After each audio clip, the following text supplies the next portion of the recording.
Здравствуйте! В эфире информационный выпуск Амши Кушара. Сегодня в программе.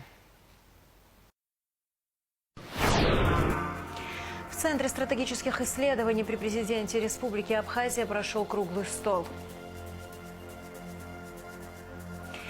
По решению градостроительного совета Сухумский пирс восстановят с теми же габаритами, ажурностью и легкостью. Российские специалисты проводят комплексное медицинское обследование, включающее анализ крови и электрокардиограмму.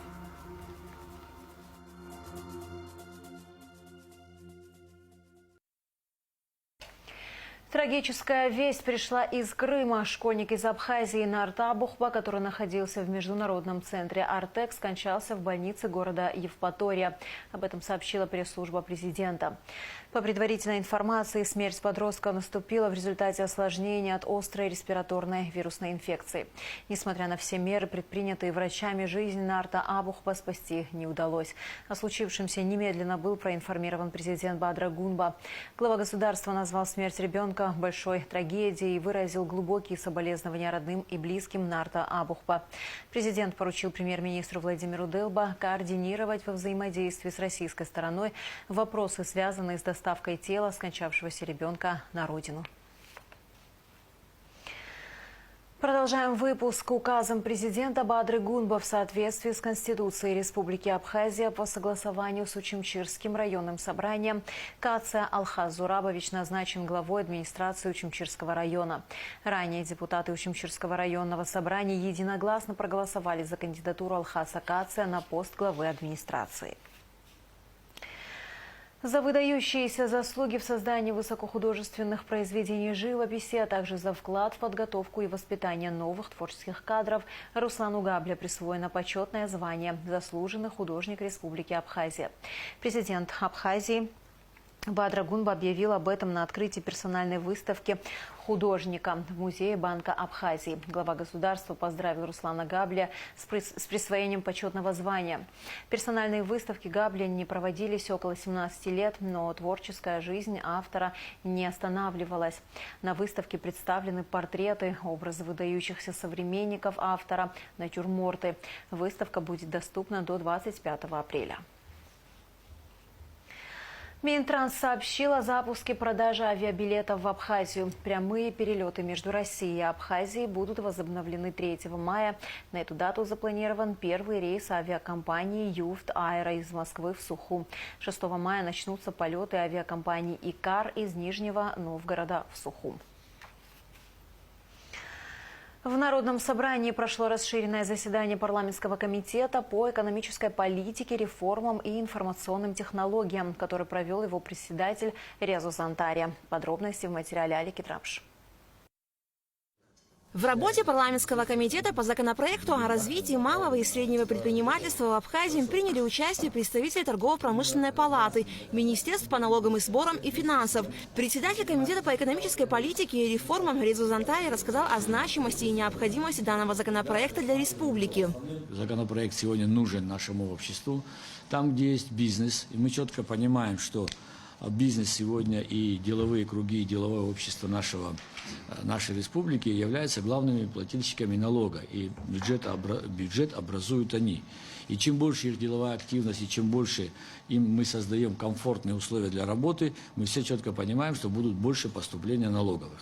Но мы, общество, и мы должны достойно дать оценку их труду и слышать все их обратную связь, так называемые пожелания, как бы они хотели видеть сегодня ту самую налоговую базу, как бы они хотели видеть, чтобы их интересы были учтены в том самом законодательстве при реализации их идей.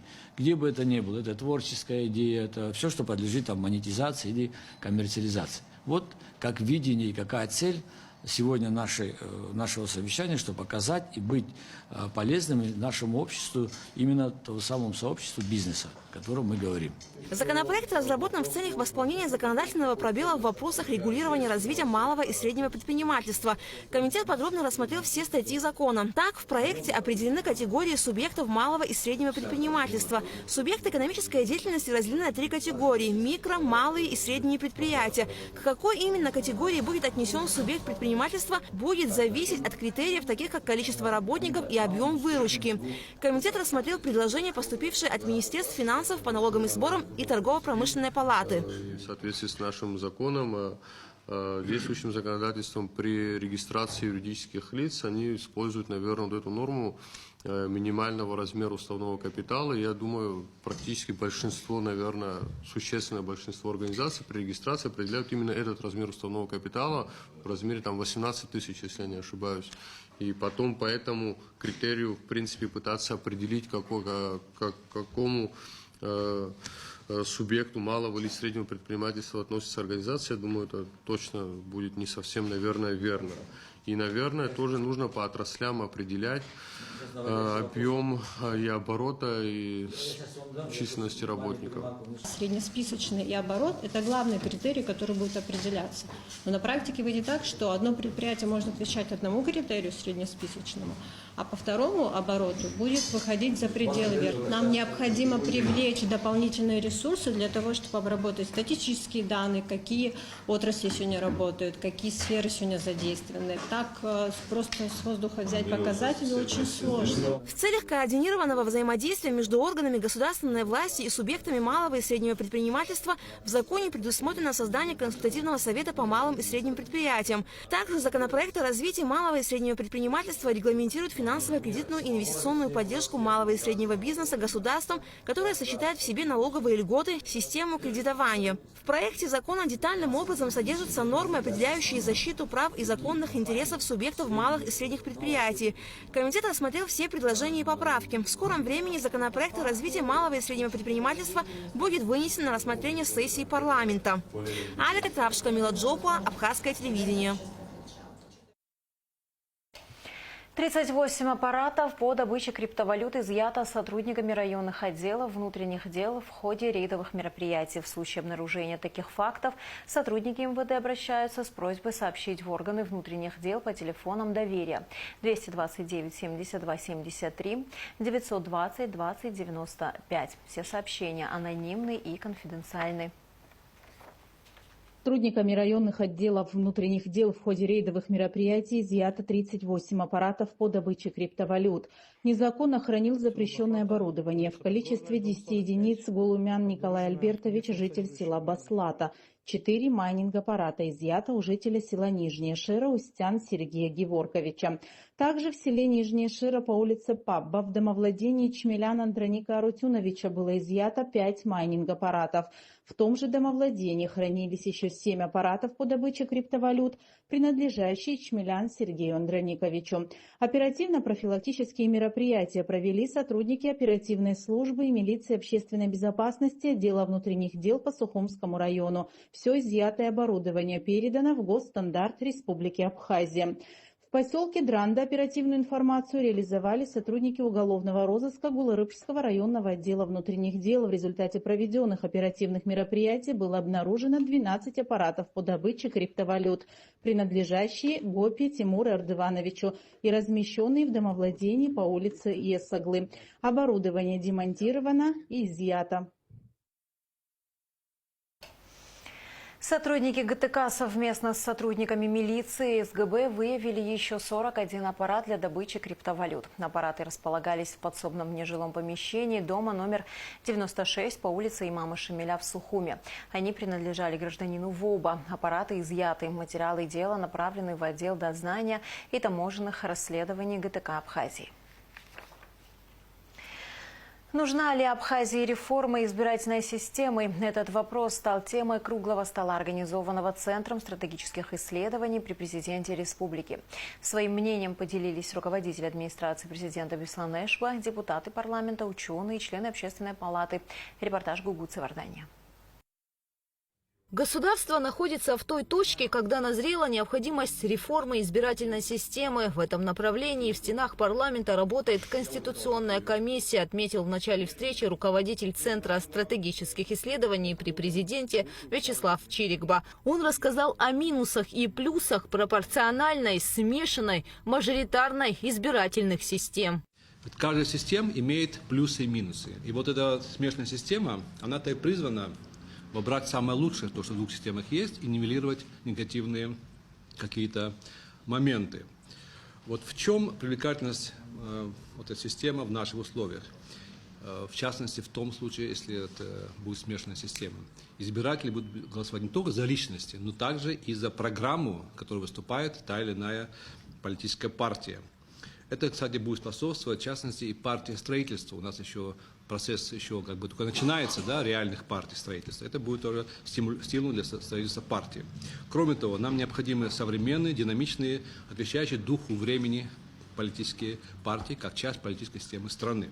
Депутаты парламента Дауд Хутаба и Инар Гицба считают, что мажоритарная избирательная система подходит сегодняшним реалиям Абхазии. Однако изменения в выборном законодательстве, безусловно, нужны. Я считаю, что партийная система на сегодняшний день нам совершенно не подходит, а смешанная она создает риски очень серьезные для того, чтобы со временем перейти уже, соответственно, пропорционально к партийной системе. Поэтому, если даже мы пойдем по этому пути, а я всегда участвую в дискуссиях по этому вопросу, то нам нужно будет, конечно, обдумать все риски и предусмотреть все сдержки и противовесы в этом отношении. То здесь в нашем контексте еще необходимо учитывать какие-то этнокультурные, демографические особенности, исторический контекст принимать во внимание. И я тоже склоняюсь к тому, что на данном этапе исторического развития, конечно, мажоритарная система отвечает больше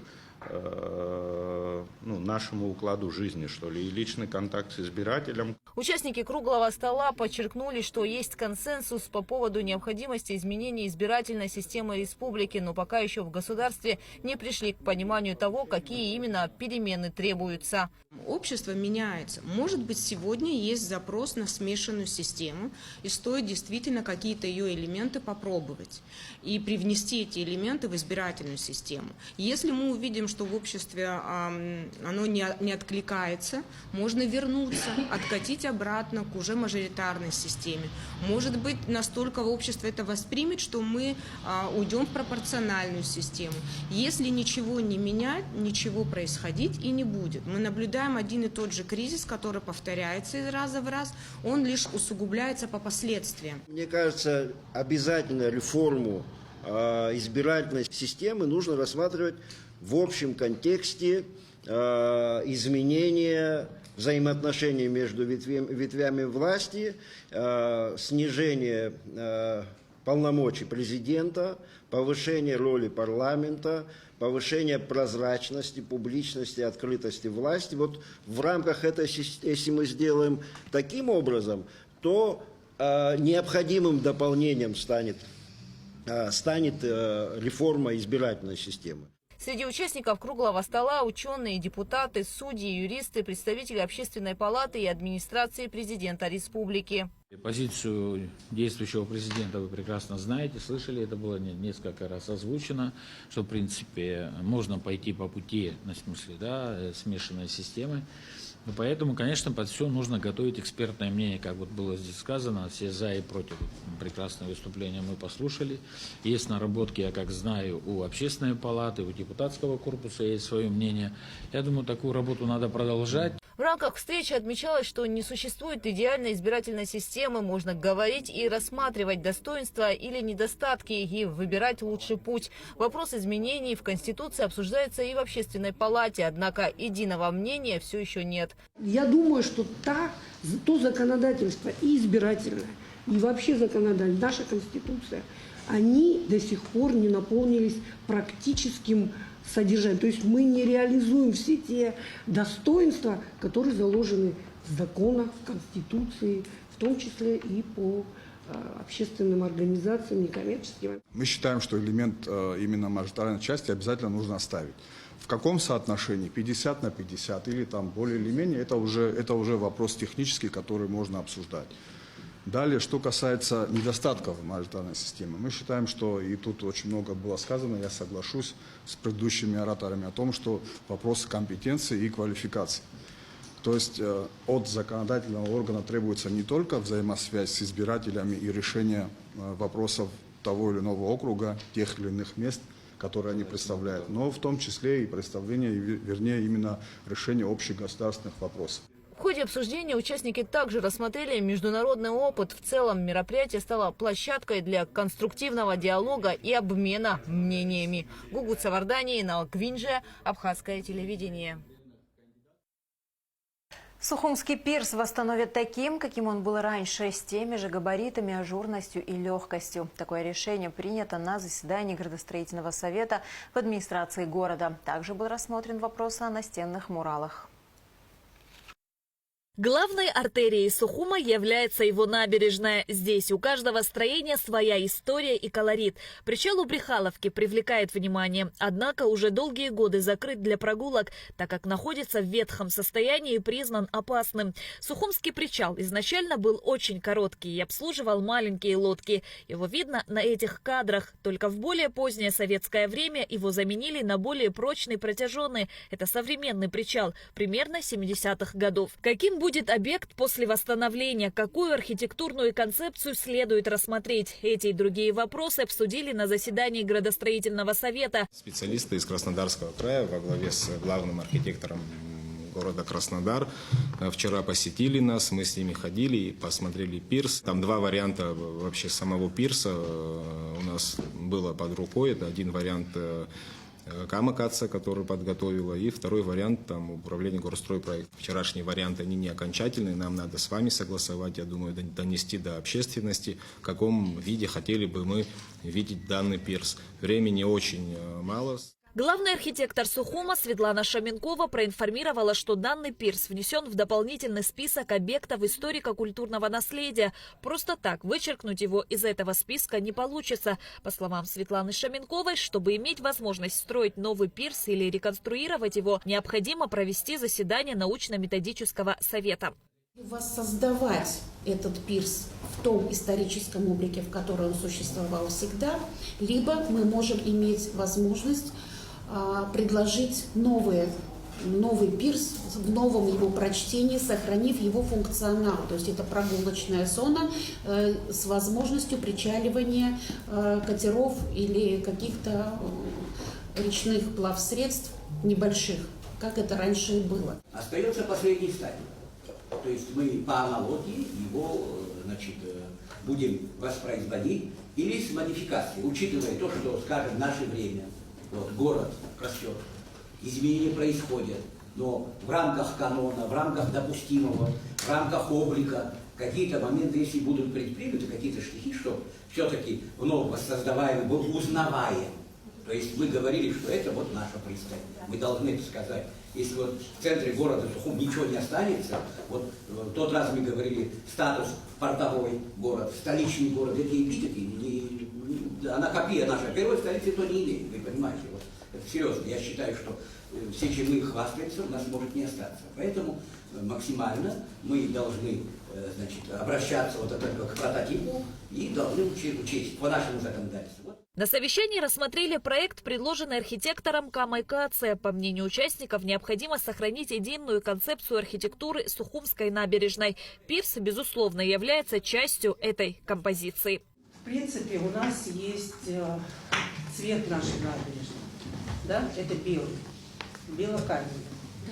Да, у нас есть, опять же, какая-то архитектурная одна идея, да, набережной. Есть Сухумский фонарь, да, который по всей набережной распространен. Он очень аутентичен, да, то есть он очень уникален. Может быть, как идея, так сказать, сделать вариант такого более капитального, скажем так, пирса, в таком образе продолжение нашей набережной, да, с Сухумским фонарем. Это просто идея. Функционально этот объект должен работать. Нагрузки другие не должны появиться. То есть та легкая нагрузка, которая нам известна, она может работать. То, что она графично и тонко, прозрачно сохраняет себя, я думаю, этого достаточно для того, чтобы ту массу береговую линию не нарушить. Вот попытка примерять историческую часть и творческую фантазию, это самая уродливая форма, мне кажется, подхода. Направлений может быть два. Классическая линия – история продолжения концепции набережной, либо что-то инновационное, отметила Камакация. По ее мнению, при этом необходимо понять, как планируется использовать пирс, насколько он будет функциональным с исходной позиции, ведь изначально это был первый въезд в город. Сейчас это не первый и не единственный способ зайти в город. И мне бы, конечно, хотелось расширить функционал пирса и обогатить его. И, собственно, та старая концепция, о которой мы уже говорили, она была как раз про это. То есть, если есть возможность диапазон пирса расширить, я бы расширила. Чтобы это было не просто какая-то пристань условная, а дополнительная точка притяжения для города, для прогулочной части его, для развлекательной его части. Их не так много у нас. В итоге было принято решение о воссоздании пирса в том виде, каким он был, с теми же габаритами, ажурностью и легкостью. На заседании градостроительного совета также был рассмотрен вопрос о нанесении муралов на фасады домов. Художники Фонда поддержки и развития современного искусства «Новые формы», которые будут наносить муралы, продемонстрировали разработанные ими эскизы. Члены совета высказались против этих рисунков, подчеркнув, что при создании эскизов необходимо учитывать понятие абхазского спектра. Сейчас нам оперативно нужно принять решение по двум фасадам. Это Агроба 9 и дом Ингургесовский, значит. На Когоне одна торцевая сторона, а на Агроба 9 4. Поэтому коллеги готовы принять к рассмотрению варианты, которые предложим мы, но какое-то решение надо принять для того, чтобы они приступили к работе, уже они неделю тут находятся, и мы никак не можем никакие решения принять. То, что ими предложено, я так понимаю, нас не устраивает, поэтому давайте оперативно какое-то решение примем мы. На Когоне картина Ливарсы Будба, если она не подходит и по цветовой гамме, давайте другую картину его какую-то выберем. Арда Иналыпа высказала пожелание жителей многоэтажного дома по улице Когоне, 62. Ранее было принято решение о нанесении на фасад этого дома одну из картин абхазского художника Ливарсы Будба. Они сами предлагали его работу, но она горизонтально немножко выглядит, и, конечно, это как бы по мотиву. Это интерпретация. Да, и надо сказать, что какую яркую, Ну, можно поиграть со цветами. Другие. По итогам обсуждения было принято решение заменить картину на другую работу Ливарсы Будба, а по улице Агроба 9 эскиз мурала будет представлен в ближайшее время. Шазина Ханагу, Эльдар Дамиров, Абхазское телевидение. Подведены первые итоги диспансеризации школьников. Осмотрено более трети детского населения Абхазии. Российские специалисты проводят комплексное медицинское обследование, включающее анализ крови и электрокардиограмму. Осмотр проводят психиатры, кардиологи, неврологи, отоларингологи и другие специалисты. На осмотре учащихся в 4-й Сухумской средней школе присутствовала и наша съемочная группа. Репортаж Гундышова. На территории Абхазии работают одновременно 4 медицинские бригады. В общей сложности 40 врачей из России. Доктора Национального медицинского исследовательского центра здоровья детей Ставропольского края, Воронежской, Саратовской областей и Республики Адыгея. В работу также включены более 60 абхазских специалистов. Каждая бригада осматривает до 150 детей в день. Общее количество – 400 детей в сутки. Сейчас ряд профилактических осмотров и все процедуры, которые происходят в рамках профилактических осмотров, это первичное звено. Мы отбираем детей, которым уже дальше необходимо дополнительные наблюдения, дополнительное обследование в условиях стационара, допустим, в Республике Абхазия, а также часть детей, которым необходимо лечение на федеральном уровне, также мы можем направить в необходимые профильные учреждения страны. Сегодня у нас необычный профилактический осмотр. На примере 5-летнего ребенка мы покажем, как проходит профилактический осмотр каждого специалиста наш маленький малыш. 5-летний Дмитрий Бимка, как он себя называет, герой сегодняшнего дня, будет проходить комплексный медосмотр. Вместе с ним можно увидеть, каким образом организована работа специалистов. Дмитрий из многодетной семьи. Его мама Анастасия Плиева поделилась своей историей и подчеркнула важность таких регулярных медицинских обследований. Среди ее 5 детей один ребенок имеет инвалидность. По словам Анастасии, из-за ошибки врачей, неверно поставивших диагноз, ребенок долгое время получал неправильное лечение. В ходе обследования маломобильных детей удалось ребенку поставить точный диагноз. Ребенок с ограниченными возможностями прошел диспансеризацию в вспомогательной школе. Ему поставили все-таки диагноз, то, что у него не ДЦП левосторонних конечностей, а внутриутробный инсульт перенесенный. И поэтому у него левая сторона не работает.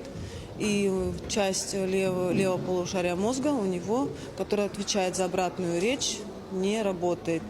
Мертвые нейроны. Да, это не знали. Мы 10 лет лечили ДЦП ему. И нужно, чтобы все родители ходили, бабушки, дедушки, чтобы приводили деток, находили время на то, чтобы посмотрели врачи. Лучше быть уверенным и знать, что у твоего ребенка все хорошо, что он здоров, чем ошибочно лечить диагнозы. Масштабная диспансеризация проводится на основании договоренности Минздрава в Абхазии и Российской Федерации. Организаторами мероприятия выступили Фонд президентских грантов и общественная организация «Народный фронт России».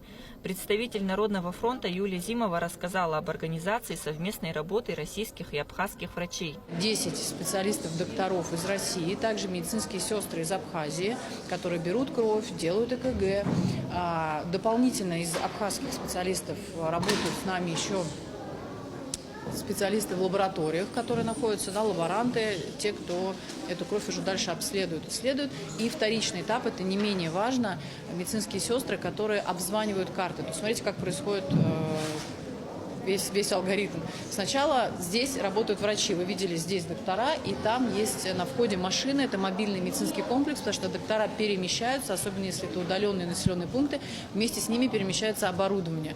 Это мобильный аппарат УЗИ, это ЭКГ, это там ростомеры, кушетки, ширмы и так далее. Это все переезжает на отдельном специальном мобильном комплексе. В этом комплексе предусмотрено, если даже что-то нужно, посмотреть удаленно. За каждой бригадой закреплена машина с медицинским оборудованием, мобильными аппаратами УЗИ, ЭКГ, ростомером и другими необходимыми материалами для проведения комплексного осмотра. На осмотр одного ребенка уходит примерно 30 минут. В рамках медосмотров, проходят дети дошкольного возраста и школьники до 17 лет включительно. Здесь мы проводим ультразвуковое исследование органов брюшной полости, почек, надпочечников, щитовидной железы. У старших девочек по показаниям УЗИ молочных желез. У нас все специальности, которые здесь присутствуют, и специалисты, которые просят в рамках медосмотра что-либо посмотреть, выявить патологию, не дай бог, мы это все выявляем, осматриваем. Есть детки, которые приходят из поликлиник, стационаров, которые здесь уже были на диспансерном учете, пересматриваем также. И родители, которые просят что-то смотреть от участковых докторов, естественно, мы не отказываем. Анализы ежедневно проводятся в 3 лабораториях страны по 4 типам исследования. В сутки не менее 1200 результатов. Осмотры уже завершены в Ачамчирском и Сухумском районах. Подходят к концу в Гудаутском и Галском. Продолжаются в Гагре, также в городе Сухум. Масштабная диспансеризация началась в Абхазии 12 февраля и завершится в конце мая. За это время планируют осмотреть около 25 тысяч детей. Гундашова, Алексея Гухава, Абхазское телевидение. С 25 по 27 апреля пройдет диктант Победы, который напишут в более чем 80 странах мира. Об этом сообщает Русский дом в Абхазии. Вопросы будут посвящены событиям Второй мировой войны и вкладу стран в Великую Победу. Диктант будет проводиться в русских домах, школах и университетах, посольствах и генконсульствах России, а также впервые на базе партнерских русских домов и зарубежных приходов Русской Православной Церкви. Присоединиться можно и онлайн на сайте 25 апреля. И в завершении выпуска о погоде. В среду 16 апреля в Абхазии ожидается облачная с прояснениями погода. Ночью местами дождь, туман, днем без осадков. Температура воздуха ночью 3,8, днем 8-13 градусов. Температура морской воды 11 градусов.